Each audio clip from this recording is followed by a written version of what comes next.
In a previous video, we went over mindset for going through our entire pipeline for creating a game. So this is our third video, I believe, and this video is on the second phase of that. After going over the mindset and the reasons for it and the questions behind it, we now want to address developing a solid folder structure. So why is developing a solid folder structure so important? Well, the reason why it's so important because it makes managing your project much easier. It allows you to onboard new recruits or anyone who wants to learn about the game or anyone who's working on the game or your project. They will be able to understand where everything is. You can easily make documentation to show people where things are. It's good for collaboration. It helps to access files quickly, and also it makes you much more efficient. It makes you and your team much more efficient. And again, I must stress this. When I say team, I don't mean that it must be a group of people. It could be an AI. It can be Word. It can be people. It could be almost anything. It can just be you, let's say. But having a solid folder structure will make you more efficient. So it's important, it's imperative that when you start a project, you must start off by really putting some thought into creating your file structure and how you're going to name it, how you're going to name your file structure, where you're going to store things, how you're going to back things up, that sort of thing. So right now, if I wanted to create a folder, I'll start off my projects within a project folder. You can see here I'm within a project folder, right? So that's where I'm going to put all my projects. And then I make a folder with the name of this project. I can do that by going new folder here. I can right click on here and go new folder here. I can actually go up here and click on this and click new folder right there. It makes a new folder. But the easiest way is to hit Control Shift and N, and that would automatically create a new folder with a shortcut key. And I can call that my game. Whatever your name of your game is, whatever the name of your project is, it may not even be a game. You want to go ahead and put that there. I hit enter and I go inside of here. And like I said, the first file I want to make is a .log file. I right click on here, go to new, and go to text document. That's the easiest way to do it. Now I could have opened up Notepad and made the file, put the .log information in there, saved it to this folder. But the easiest way to do this is to right click here, go to new and text document. And then I'm just going to put my game log, right? So whatever you want to put, you go ahead and put that. And I'm going to open this up, double click on that. And then in here, I'm going to type .log. The second thing I'm going to do is I'm going to make a little header here because I'm going to copy this header later on for every time I make a log. I'm going to put this here. Oops.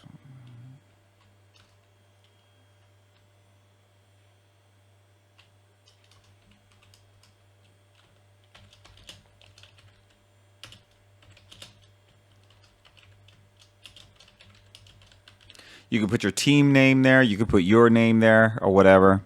It's up to you. I'm just going to do this just so you can understand. That's just a placeholder, right? And so I can also put copy this header for new logs.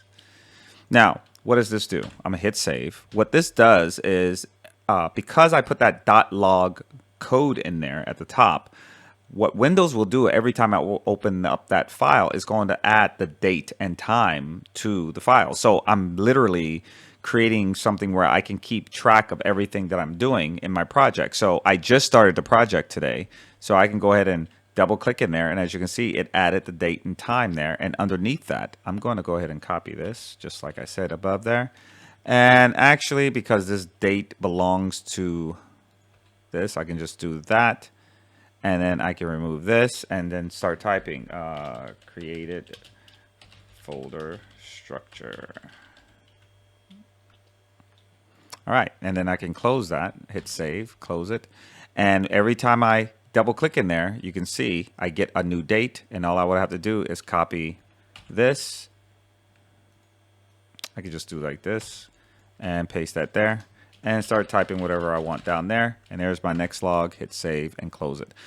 And then what I can start doing from here is continuously making my files and making my folders and making my readmes and that sort of stuff. And that's pretty a long process, and you have to really think about how you want the structure to be, because that's what the team will be using, and that's going to determine whether your project is going to be easily accessible for collaboration, for teamwork, for imagination, and holding all your documentation for future reference. And if you mess it up, you can have files that seem like they do the same thing, folders that seem like they actually are supposed to be storing the same thing. So you really want to be careful when you're doing this, and it's sometimes a good idea to do this on paper first. But we're going to take the easy route. What I want you to do, if you have a Pathways to Pipelines account, you're going to go to Pathways to Pipelines. You're going to log in. Once you log in, you're going to go to the front page. And on that front page, right under this Pathways Telstra, you're going to see that there's a Telstra JSON folder and file maker. You want to go ahead and click and download that. Once that downloads, you can go ahead and click on that and open it up. If you get this, it's okay. Just hit more information and run anyway. And once you do that, my virus goes. I'm just joking. I know that's sensitive. I'm joking. There's no virus in it. So once that happens, then the application will open up. And here's how it looks. Now, what does this do? Okay, so instead of me going through this entire process, I'm going to remove this. I'm going to go back to the application. What this application does, I wrote this application so it's easier for our team to go ahead and make their files and folders. Let me just give you guys a really quick tour of this. This button will exit. This button can save a JSON, because that's what it's going to use. It's going to use JSON to be able to create your files and folders. I can go over here. This checks for new updates. So if I check for update, you're using the current version of this application. You can save and you can exit. Now, saving means there was a JSON in here to make folders and files, and then you want to save it to a folder or something like that. But for right now, let's look really quick at how we can go from viewing a example and creating that. So if I go here to load example, it'll load an example JSON file. And I'm just going to leave it like this. But what it's saying is that it's going to make a project main folder. That's the name of it. But normally I would want to name this the name of my, game. Let's just do that for now. My game project. Okay. And then it creates folders and it creates files. For instance, right here within the context folder, as you can see, it's context is the name. The type is a folder, and the child is a readme.txt, and it's a file. And in that file is the content, and here's what I'm writing in that content. There's other examples down here that are not readme. You can see this is an example of an HTML. It's a file, and here's the content. I just put HTML in the content, and it goes on from there. So all I got to do once I've loaded this JSON, it checks to see if the JSON is valid. And now I just go here to make folder. Now what I will tell you is that if you don't click on this and you just go to make folder, none of this will be available. And then I'll just hit run JSON. And it's going to ask me where I want to save this. I want to save this in this folder that we're working in. So I'm just going to go ahead and put that there. And I'm going to hit select that folder.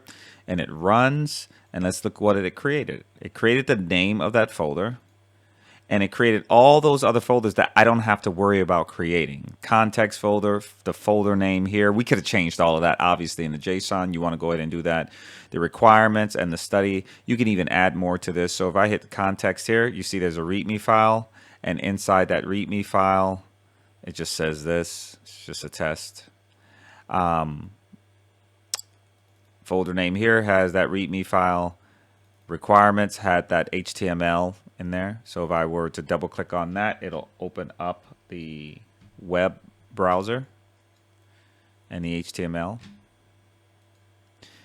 Then I go back here, and then the study area, it has another HTML, and that's a README. So I'm just showing you different ways that you can do your README files. You might want to use HTML, you might want to use text. If you're using HTML, you might want to add images. I have no idea, but it's just showing you how much easier it is to do it this way as opposed to doing it manually. But there's a better way even than this. I will provide you probably in the description below, or I'll provide you with a link on a JSON file that I constructed specifically for doing the game development stuff, like what we're going to be doing within our pipeline. So we're not really going to use this one. We're going to use this one right here. Okay, so my folder structure JSON. And if I were to open this up, you'll see that this one's a bit more complex than that last one. And this one's specifically for us to make our Unity game. So what we're going to do is we're going to open up that one instead of this one. I'm going to go to View. I'm going to load a template. And then I'm going to select that file there, the my folder structure.json. And again, I'm going to provide that either in the description, or I'm going to provide that inside of the, I think I might add it inside of the application itself, so that way you have it directly. But I didn't want to add it directly in the application because somebody might want to use it outside of the project that I'm doing right here on the video. So I'll just put a link of this version of my file structure in JSON. Now, once I have this here, you can change this from projects to your folder, your game name. So my game, right?